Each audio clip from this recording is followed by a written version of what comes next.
കുറുമ്പാച്ചി മലയിൽ കുടുങ്ങിയ ബാബുവിൻ്റെ അമ്മയും സഹോദരനും ട്രെയിൻ തട്ടി മരിച്ച നിലയിൽ. കുറുമ്പാച്ചി മലയിൽ കുടുങ്ങി ദൗത്യസംഘം മണിക്കൂറുകൾ നീണ്ട പരിശ്രമത്തിനൊടുവിൽ രക്ഷിച്ച ബാബുവിൻ്റെ അമ്മയും സഹോദരനും ട്രെയിൻ തട്ടി മരിച്ച നിലയിൽ. മാട്ടുമന്ത് സ്വദേശി റഷീദ, മകൻ ഷാജി എന്നിവരാണ് മരിച്ചത്. ഇരുവരും ആത്മഹത്യ ചെയ്യുകയായിരുന്നു എന്നാണ് വിവരം. ഇന്നലെ രാത്രി 11 മണിയോടെയാണ് സംഭവം. തിരുവനന്തപുരം ചെന്നൈ മെയിലിന് മുന്നിലേക്ക് ഇവർ ചാടുകയായിരുന്നു. കുടുംബ പ്രശ്നങ്ങളാകാം ആത്മഹത്യയ്ക്ക് പ്രേരിപ്പിച്ചത് എന്നാണ് പോലീസിന്റെ പ്രാഥമിക നിഗമനം.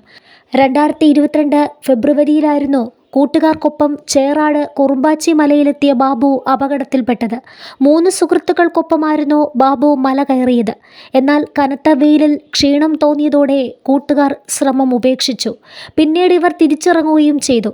അതേസമയം അല്പം കൂടി മുന്നിലേക്ക് പോയ ബാബു അവിടെ നിന്നും കൂട്ടുകാരുടെ അടുത്തേക്ക് ഇറങ്ങുമ്പോൾ കാൽ വഴുതി കുത്തനെയുള്ള മലയിലൂടെ താഴേക്ക് വീണ് പാറയിടുക്കിൽ കുടുങ്ങുകയായിരുന്നു. ഉയരത്തിൽ നിന്ന് 400 മീറ്ററും തറനിരപ്പിൽ നിന്ന് 600 മീറ്ററിനുമിടയിലെ മലയിടുക്കിലായിരുന്നു ബാബു പെട്ടുപോയത്. കയ്യിൽ ഫോൺ ഉണ്ടായിരുന്നതിനാൽ ബാബു തന്നെയാണ് താൻ കുടുങ്ങിയ വിവരം മറ്റുള്ളവരെ അറിയിച്ചത്.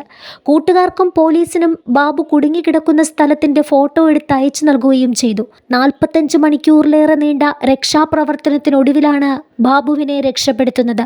സൈന്യത്തിൻ്റെ സഹായത്തോടെയായിരുന്നു രക്ഷാപ്രവർത്തനം. ബംഗളൂരുവിൽ നിന്നും ഊട്ടിയിൽ നിന്നുമായി 2 യൂണിറ്റ് കരസേന, 40ഓളം NDRF, SDRF, പോലീസ്, വനംവകുപ്പ്, നാട്ടുകാർ എന്നിവരുടെ സംയുക്ത ശ്രമത്തിനൊടുവിലാണ് ബാബുവിനെ രക്ഷപ്പെടുത്താൻ സാധിച്ചത്. റോപ്പ് ഉപയോഗിച്ച് ബാബുവിനെ മലമുകളിലേക്ക് ഉയർത്തി 400 മീറ്റർ ഉയരത്തിലേക്ക് എത്തിച്ചായിരുന്നു രക്ഷപ്പെടുത്തിയത്. കരസേനയിലെ 2 സൈനികരായിരുന്നു ദൗത്യത്തിൽ നിർണായക പങ്ക് വഹിച്ചത്. അതേസമയം ഈ സംഭവങ്ങൾക്ക് ശേഷം അമ്മയോടും നാട്ടുകാരോടും വഴക്കടിക്കുന്ന ബാബുവിൻ്റെ വീഡിയോ പുറത്തു വന്നിരുന്നു. ഇതിന് പിന്നാലെ ബാബു ലഹരിക്കടിമയാണെന്നും മാനസിക പ്രശ്നങ്ങളുണ്ടെന്നും ആരോപിച്ച് നിരവധി പേർ രംഗത്തെത്തുകയും ചെയ്തിരുന്നു.